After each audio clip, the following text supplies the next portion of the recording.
जो आज मैं आपको फिजिक्स क्लास 11th यूनिट 3 में संवेग और आवेग के आधार पर जो न्यूमेरिकल क्वेश्चन किस प्रकार के बनते हैं और उनको किस प्रकार से सॉल्व करते हैं उसके बारे में बताऊंगा।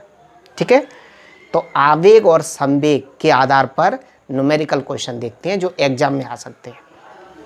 चलिए, तो जी हमारा क्वेश्चन है 5 किलोग्राम द्रव्यमान की किसी वस्तु पर 10 न्यूटन का बल 5 सेकंड के लिए लगाया जाता है।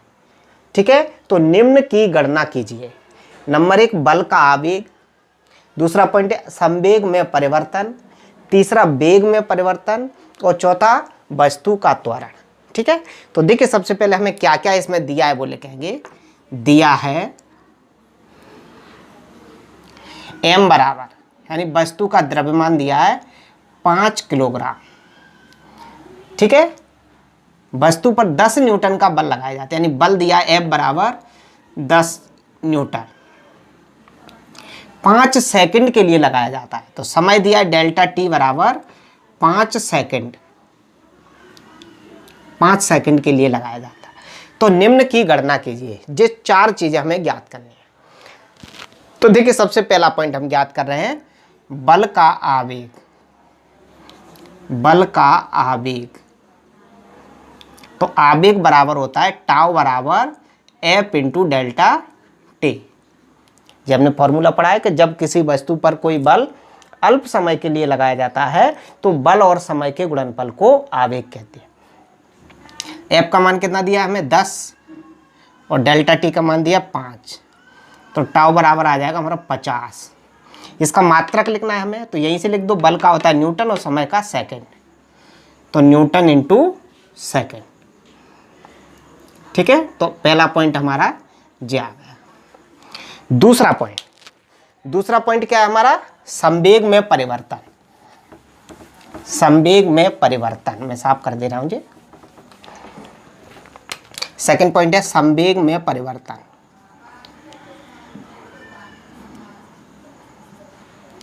संवेग में परिवर्तन, तो ये फॉर्मूला आप पढ़े हैं कि बल का आवेग संवेग में परिवर्तन के बराबर होता है। ये फॉर्मूला मैंने लिखवाया था ना, आवेग संवेग प्रमेय, टाउ बराबर डेल्टा पी आया था। ठीक है, बल का आवेग संवेग में परिवर्तन के बराबर होता है। तो संवेग में परिवर्तन बराबर क्या हो जाएगा बल का आवेग। बल का आवेग, बात तो एक ही हुई ना, मतलब लेफ्ट राइट में, राइट लेफ्ट में लिखा हुआ है। तो संवेग में परिवर्तन बराबर बल का आवेग। बल का आवेग कितना आया जी आया है, तो जे लिख देंगे सीधा सा। तो 50 न्यूटन इंटू सेकेंड, तो जी हमारा सेकंड पॉइंट आ गया। संवेग में परिवर्तन को मैं डेल्टा पी लिख दे रहा हूँ शॉर्ट में। ठीक है, तीसरा पॉइंट क्या दिया है, वेग में परिवर्तन ज्ञात करना है। तो देखिए न्यूटन का गति का द्वितीय नियम क्या होता है, F बराबर डेल्टा पी बटे डेल्टा टी। हमें डेल्टा भी ज्ञात करना है, वेग में परिवर्तन। तो इसको ऐसा लिख दूं, F बराबर डेल्टा पी की वैल्यू लिख दी मैंने एम भी और बटे डेल्टा टी, जैसे का जैसा। देखिए जब किसी वस्तु पर बल लगाते हैं तो उसका द्रव्यमान नहीं बदलता है, उसका वेग बदलता है। तो m तो बाहर आ जाएगा, तो क्या हो जाएगा F बराबर m, जो हो जाएगा डेल्टा भी बटे डेल्टा टी। यहाँ पर वैल्यू रख दे रहा हूँ मैं, डेल्टा भी का मान निकालना है। तो देखिए डेल्टा टी का इधर गुणा कर दो और m से भाग दे दो, तो जो आ जाएगा F इंटू डेल्टा टी बटे m बराबर डेल्टा भी। लेफ्ट को राइट, राइट को लेफ्ट में लिख दूं, तो डेल्टा भी बराबर, इसको जब मैं राइट में लिखूंगा तो सीधा मान ही लिख दे रहा हूँ। तो F का मान दिया है मैं कितना 10, डेल्टा टी का मान 5 और बटे m का मान भी 5 ही दिया है। 5 से 5 कट जाएगा, तो डेल्टा भी बराबर आ जाएगा कितना 10। ये वेग में परिवर्तन है, तो वेग में परिवर्तन होगा तो वेग ही रहेगा, और वेग का मात्रक होता है मीटर प्रति सेकंड। ठीक है, चौथा पॉइंट हमें क्या याद करना है, त्वरण, वस्तु का त्वरण। चौथा पॉइंट हमारा वस्तु का त्वरण। तो फॉर्मूला होता है ना F बराबर m ई। यहाँ से ए का मान निकालेंगे तो ए बराबर क्या हो जाएगा F बटे m मान रख दें तो a बराबर f का मान है 10 और m का मान 5, भाग देंगे तो a बराबर कितना आ जाएगा 2। त्वरण का मात्रक क्या होता है? मीटर प्रति सेकंड स्क्वायर। तो जी हमारा क्वेश्चन यहाँ समाप्त होता है। समान वेग से आ रहे एक पिंड को 200 न्यूटन बल लगाकर 0.25 सेकंड में रोक दिया जाता है। पिंड के प्रारंभिक संवेग की गणना कीजिए। मान लीजिएगा कि कोई पिंड है जो एक समान वेग से गति करता हुआ आ रहा है और उस पिंड पर 200 न्यूटन का बल लगाया है। कितने समय के लिए? इतने समय के लिए। और इस बल द्वारा पिंड को क्या कर दिया जाता है? रोक दिया जाता है। ठीक है, जब वो रुक जाएगा तो उसका अंतिम वेग क्या हो जाएगा? 0 हो जाएगा। ठीक है, जब अंतिम वेग 0 हो जाएगा तो उसका अंतिम संवेग भी 0 हो जाएगा। पिंड के प्रारंभिक संवेग की गणना कीजिए। ठीक है, तो देखिए सबसे पहले हमें दिया है, क्या दिया है इसमें? बल दिया F बराबर 200 न्यूटन। ठीक, बल लगाकर 0.25 सेकेंड, समय दिया है डेल्टा टी बराबर 0.25 सेकेंड, रोक दिया जाता है। तो पिंड के प्रारंभिक संवेग की गणना कीजिए। मान लीजिए प्रारंभिक संवेग है p1, तो इसको हमें ज्ञात करना है। ठीक है, अंतिम संवेग उसका कितना दिया है? 0 दिया है, यानी रोक दिया जाता है, मतलब अंतिम वेग उसका 0 है। तो देखिए सबसे पहले क्या करेंगे, हम जानते हैं गति के द्वितीय नियम से F बराबर क्या होता है? डेल्टा P बटे डेल्टा T, यानी बल बराबर होता है संवेग में परिवर्तन की दर। त्रिज्या गुणा कर दें तो डेल्टा P बराबर क्या आ जाएगा? F into delta T। तो डेल्टा P क्या है? संवेग में परिवर्तन। तो ये तो अभी फिलहाल मैं इसको जैसे का जैसे लिख रहा हूँ। F की वैल्यू कितनी दी है? 200 और डेल्टा T की वैल्यू दी है 0.25। गुणा करेंगे तो डेल्टा P बराबर कितना आ जाएगा? 200 में इतने का गुणा करेंगे तो 50 आ जाएगा, 50। ठीक है, जी क्या? संवेग में परिवर्तन। तो संवेग में परिवर्तन निकालते कैसे हैं? अंतिम संवेग में से प्रारंभिक संवेग घटा दें तो वो संवेग में परिवर्तन आ जाता है। तो देखिए इसको हम ऐसा लिख सकते हैं, अंतिम संवेग माइनस के प्रारंभिक संवेग और बराबर 50 जैसे का जैसा, चूंकि डेल्टा P बराबर क्या होगा? P2 माइनस के P1। समझ गए ना? अब देखिए इसको हम क्या लिख दें? P2 को, ये क्या होता है? द्रव्यमान इंटू वेग। तो द्रव्यमान इंटू वेग, या ऐसा लिखने की जरूरत ही नहीं है हमें। देखिए P2 क्या है?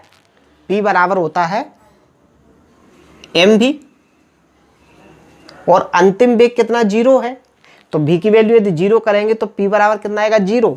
तो अंतिम संवेग तो 0 आ जाएगा। तो P2 की जगह तो क्या हो जाएगा? 0 और माइनस P1 बराबर 50। P1 की वैल्यू निकालेंगे तो P1 बराबर आ जाएगा माइनस के 50। माइनस उधर लेकिन मात्रक लिखना हो तो इसका मात्रक हो जाएगा किलोग्राम इंटू मीटर प्रति सेकंड। ठीक है, क्योंकि संवेग का मात्रक होता है P बराबर mv फॉर्मूला होता है, तो इसका किलोग्राम और वेग का हो जाएगा मीटर प्रति सेकंड। तो जी हमारा क्वेश्चन समाप्त होता है। तो देखिए जी हमारा क्वेश्चन है, एक रॉकेट से प्रति सेकंड 50 ग्राम ईंधन जलता है, यानी प्रत्येक सेकंड रॉकेट में कितना ईंधन जल रहा है? 50 ग्राम। फलस्वरूप उससे गैस 5 × 10⁵ सेंटीमीटर प्रति सेकंड की चाल से उत्सर्जित होती है। यानी उस ईंधन से गैस उत्सर्जित हो रही है जो कि इतने वेग से रॉकेट से बाहर निकल रही है। गैस द्वारा रॉकेट पर कितना बल लगाया जाता है? गैस द्वारा रॉकेट पर जो बल लगाया जाता है उसको बोलते हैं प्रणोद बल। तो वो प्रणोद बल ही हमें ज्ञात करना है। तो लिखेंगे सबसे पहले दिया है। ठीक है, देखिए रॉकेट से प्रति सेकंड इतना ग्राम ईंधन बाहर निकलता है प्रति सेकंड। तो क्या लिखेंगे? डेल्टा m बटे डेल्टा t बराबर कितना दिया है? 50 ग्राम। ठीक है, इसको हम CGS में करें, CGS में भी कर सकते हैं और MKS में भी कर सकते हैं। यदि MKS में करना है तो इसको किलोग्राम में कन्वर्ट करना पड़ेगा। तो 50 और 1 ग्राम में कितने किलोग्राम होते हैं? देखिए ये होता है ना 1 किलोग्राम बराबर होता है 10⁻³ ग्राम। समझ गए? 1 ग्राम बराबर निकालेंगे तो क्या आएगा 1/10⁻³ किलोग्राम बराबर 1 ग्राम, क्योंकि 10⁻³ को इधर ले आए। ये 10⁻³ को ऊपर ले जाऊंगा तो 10⁻³ किलोग्राम बराबर 1 ग्राम। तो 1 ग्राम में कितने किलोग्राम हो जाएंगे? लेफ्ट को राइट, लेफ्ट को राइट, राइट को लेफ्ट में लिख रहा हूँ। तो 1 ग्राम बराबर हो जाएगा 10⁻³ किलोग्राम। ठीक है, इसको आप नोट कर लेना साइड से। तो 1 ग्राम बराबर कितना किलोग्राम होती है? 10⁻³ किलोग्राम। ठीक है, इसके बाद हमें क्या दिया है? गैस का वेग दिया है u बराबर, गैस के वेग को हम u से लिखते थे 5 × 10⁵ सेंटीमीटर प्रति सेकेंड। तो सेंटीमीटर में दिया मतलब CGS में दिया है, इसको मीटर में कन्वर्ट करेंगे तो 1 सेंटीमीटर में कितने मीटर होते हैं? तो देखिए 5 × 10⁻⁵ इधर लिख रहा हूँ। देखिए 1 मीटर बराबर होता है 100 सेंटीमीटर। अब 1 सेंटीमीटर में निकालेंगे तो 10⁻² से भाग दे देंगे तो क्या आ जाएगा 1/10⁻² मीटर बराबर 1 सेंटीमीटर। इसको ऊपर ले जाएंगे तो 10 की घात कितनी बन जाएगी? -2। तो 10 की घात -2 मीटर बराबर 1 सेंटीमीटर। तो हम 1 सेंटीमीटर में कितने मीटर होते हैं? 10 की घात -2। तो इसको यहाँ लिख दें। तो देखिए सेंटीमीटर की जगह लिख दिया मैंने 10 की घात -2 मीटर और ये सेकंड जैसे का जैसा। इसको और सॉल्व करेंगे तो 5 × 10 की घात कितना बचेगा? 3।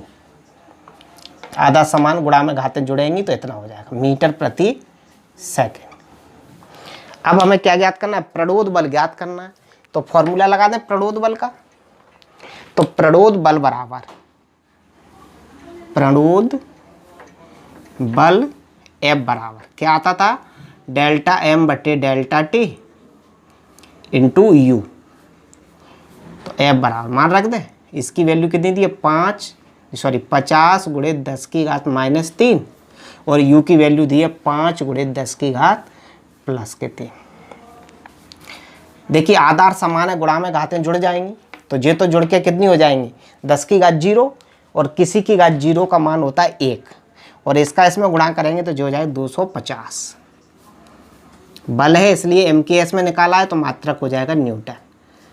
तो रॉकेट पर इतना न्यूटन का प्रणोद बल लगेगा गैस द्वारा। तो ये क्वेश्चन हमारे यही समाप्त होता है।